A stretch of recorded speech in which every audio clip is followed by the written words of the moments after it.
Once upon a time, in a quiet village nestled between gentle hills, there lived a woman known to everyone as Grandmother. She was not famous or wealthy, but she carried a deep, steady calm that drew people to her doorstep. They came with their heavy hearts and their worries, and they always left feeling a little lighter. One afternoon, a young man, his own face shadowed with recent troubles, approached her as she sat in the shade of an old banyan tree. He asked the question that had been burning in his mind.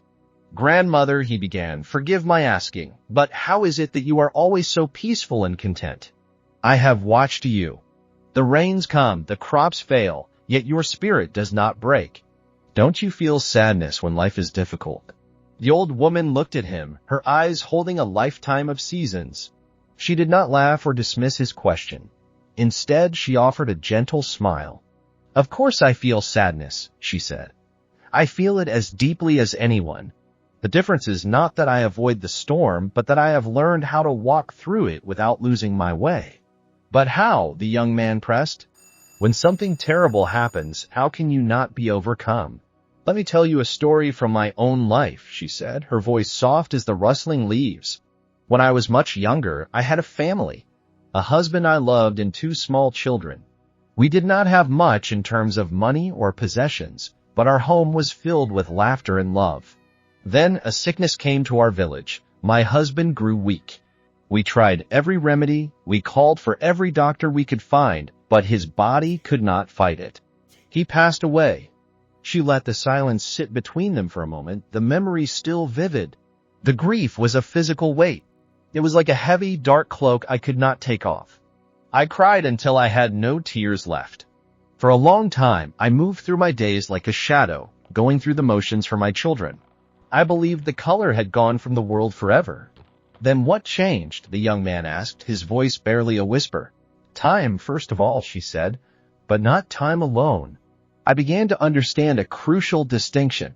I realized that while I could not control the waves of sorrow, I could learn to swim. I did not become happy by pretending my loss did not happen. My healing began when I allowed myself to feel the full depth of my sadness, while also making a conscious decision to take a small, good step each day.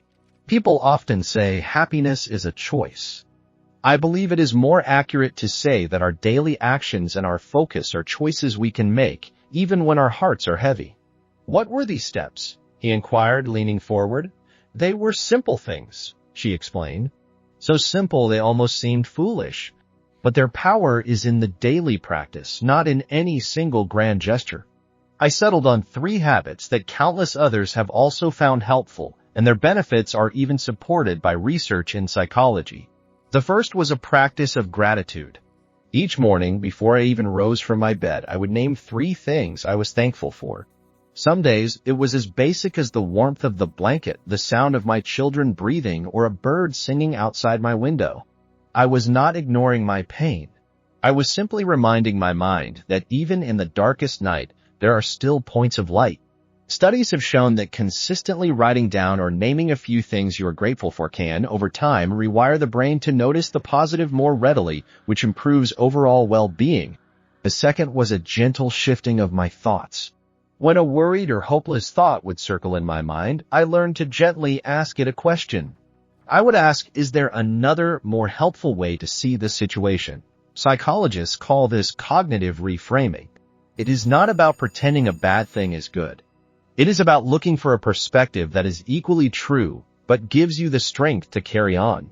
For instance, instead of thinking, "I am all alone," I would try to reframe it to, "I feel lonely right now, and I will reach out to a friend today."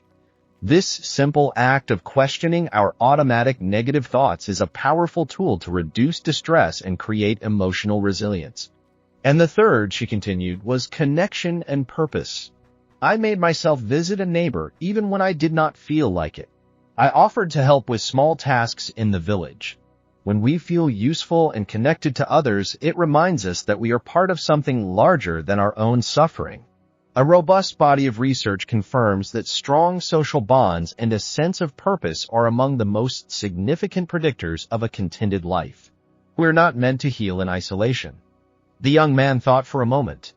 "I have heard the saying, 'This too shall pass.' Is that truly your experience?" The woman nodded slowly. That proverb is ancient. It appears in Persian poetry, Jewish folklore, and even in a speech by Abraham Lincoln. It is a reminder of the impermanent nature of all things, both good and bad. The sharp, stabbing pain of a fresh loss does soften. The seasons do turn. But it is important to understand what passing means. It does not mean the loss is erased or forgotten. It means we learn to integrate it into our lives. We learn to live with a tender scar. The phrase is an invitation to patience, not a command to forget. But what about the feelings? The young man asked. If I choose to focus on gratitude, am I just pushing my sadness away? A vital question, she said, her tone serious. Choosing helpful thoughts is the opposite of pushing feelings away. It is about making room for them. Grief needs space to be felt.